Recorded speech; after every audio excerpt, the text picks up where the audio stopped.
Ötən gün Space televiziyasında təcili iclas keçirilib. Doğru Xəbər Azərbaycan manşet azəçisində xəbər verir ki, televiziyanın rəhbəri vəzifəsini müvəqqəti icra edən Nəriman Əbdüləliyevin göstərişi ilə kanalın bütün əməkdaşları anidən foyeyə çağırılıb. İclasda departament rəhbərləri də iştirak ediblər.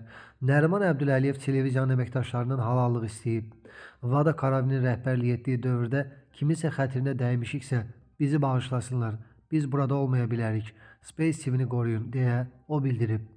Axarazın yaydığı məlumatda isə iddia olunur ki, yaxın müddətdə sözügedən TV-nin fəaliyyətinə xitam veriləcək. Buna səbəb isə kanalın uzun müddətdir rentabelli olmaması və keyfiyyət göstəricilərinin təsisini qane etməməsidir. Bildirilir ki, kanalın əvvəlki şöhrətini qaytarmaq üçün bir neçə dəfə rəhbərlik dəyişdirilsə də nəticə əldə olunmayıb. Buna görə də kanalın təsisçisi bağlanma qərarı verib. Məlumatla bağlı Space-lə münasibət öyrənmək mümkün olmayıb. Qeyd edək ki, bundan öncə Space-də yoxlamalar aparıldığı və kanalın rəhbəri Vado Karavinin vəzifədən uzaqlaşdırıldığı ilə bağlı məlumat yayılıb. Kanal yayılan məlumatların heç birinə rəsmi reaksiya verməyib. Space TV 12 oktyabr 1997-ci ildə yayıma başlayıb.